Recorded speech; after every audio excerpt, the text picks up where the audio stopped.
Claire didn't text that morning.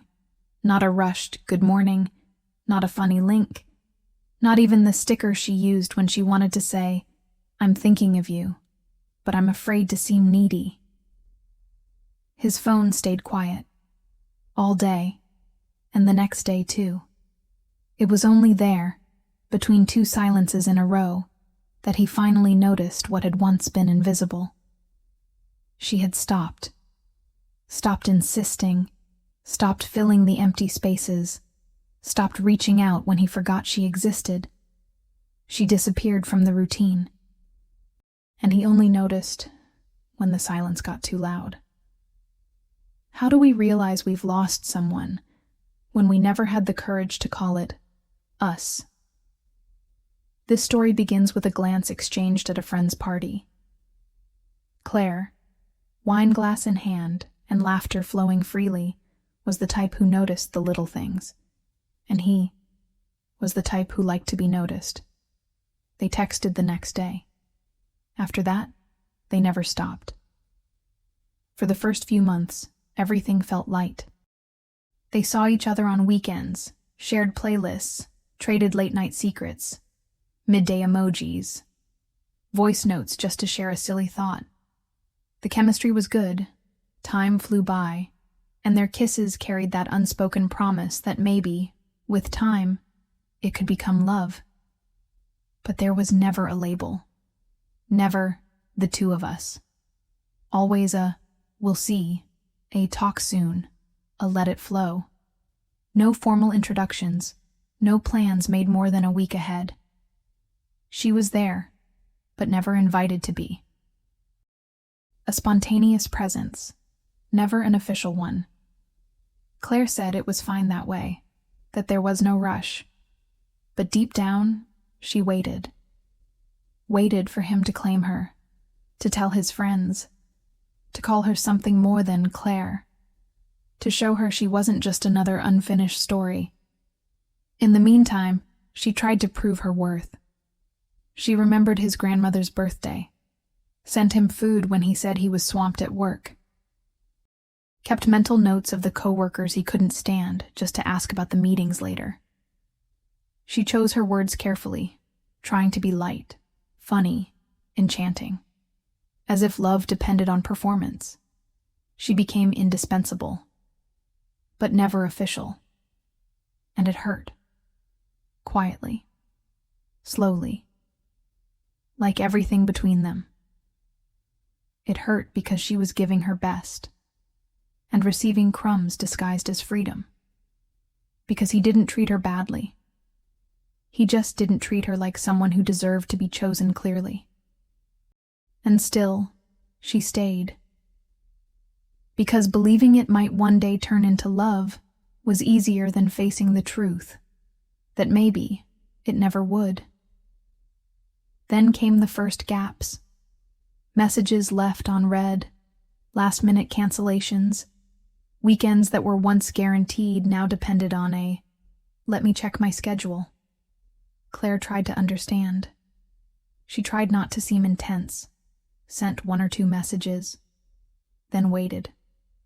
Sometimes he replied with emojis, short clips, or a "sorry, hectic here." Other times, just silence. And when he came back, he came as if nothing had happened. She smiled, like someone who accepts scraps thinking they're leftovers from a feast. Because every tiny bit of his attention rekindled the hope that maybe, this time, he finally saw her. But deep down, Claire had started to wonder. Why was she the only one tending to what they had? And that question, however softly it echoed, was already the beginning of change. The first crack came on an ordinary night, after weeks of that silent back and forth. Claire had a simple but clear dream. To work with books, not just read them, live among them, become an editor, build stories, discover voices. She'd studied, taken courses, and for years had sent resumes to big publishing houses without hearing back. That week, A friend got her an invite to a private event hosted by Palgrave, one of the publishers Claire admired most. It was a rare chance to talk to people in the industry, hand out her resume, maybe even meet someone influential. She told him excitedly, her voice note filled with hope. "I got into the Palgrave event, that publisher I told you about. I'm so nervous but so excited. I really wanted you to come with me." He saw the message and didn't reply. 2 days passed. Nothing. Not even a good luck. Not a single question about how it went. Claire went alone and came back in silence. She didn't bring it up again. She tucked the badge into a drawer and, for the first time, felt ashamed for having expected him to care. That's when she understood. He wasn't absent by accident. He simply didn't see her as someone worth celebrating. After that, she started to shrink, to dim what she felt. She filtered every word before writing, started deleting messages before sending, re-recorded voice notes until they sounded indifferent. When he texted, she rushed to reply. But when she thought of texting, she waited a little longer, always a little longer. She stopped talking about Palgrave, stopped sharing her plans, her little joys, her unnamed victories. She began hiding everything that felt too big, too beautiful, for fear of seeming too much. Even her dreams started to feel like exaggerations. It was as if, to stay close to him, she had to keep erasing herself, a little at a time. Like someone silencing their own voice just to fit into a space they were never truly invited into. And then came the silence. Not just his, but hers too. She stopped trying, stopped initiating conversations, stopped showing up. The songs she used to send now played only in her headphones. The funny videos stayed in her camera roll. The good news was celebrated quietly, alone. And the important days passed unnoticed. Her room got tidier, her mind fuller. She started noticing the drawers she needed to organize, the clothes she no longer wore, the books she had left unfinished. The time she once spent waiting for replies now turned into stillness. Hot tea. Silence. Pages turned. She still missed him, but it didn't hurt the same. It was a softer ache.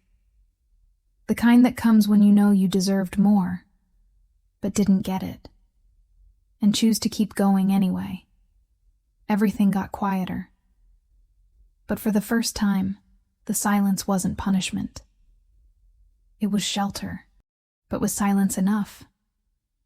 2 months later, he reappeared. Not with an apology, not with promises, but with a simple message. "I've missed you these days. Are you okay?"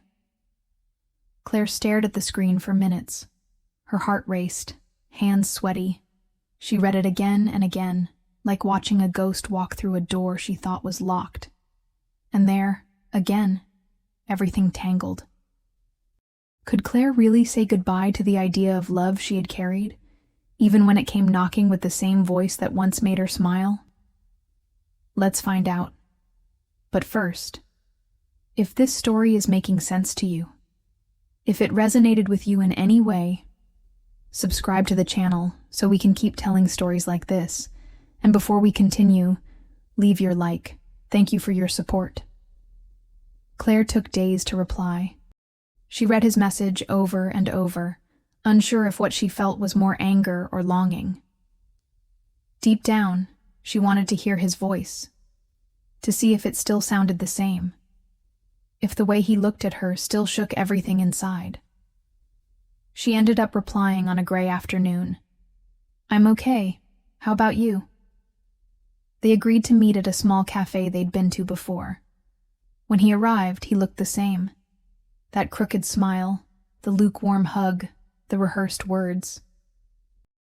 And for a moment, Claire thought, Maybe this time would be different. They talked for hours, laughed like before. He asked about her life, her job, Palgrave, said he admired her courage, that he missed their talks, the way she saw the world. Told her he'd thought about her more than once, that he even tried to write and deleted it. Claire listened and smiled, but a part of her watched from the outside, like someone watching a rerun, already knowing the ending. Every sweet line echoed something old. Every affectionate gesture felt too familiar, like a script replayed from something that once hurt too much to ever feel beautiful again. When he left, he kissed her cheek softly and said, "Let's plan something properly." Claire nodded. She didn't promise anything. She got home with a tangled chest. Part of her wanted to believe. Another already knew. But she decided to wait, just a little longer. The next day, he didn't text, nor the next. And she felt it, with a new kind of clarity. Everything was the same pattern, the same absence after presence, the same doubt dressed as freedom. But this time, Claire didn't wait. She didn't argue, didn't question, didn't chase. She simply understood and chose. She chose not to go back to being the woman who waits, who molds herself, who begs for crumbs. That night, she turned off her phone, made dinner just for herself, lit a candle, and played her favorite song.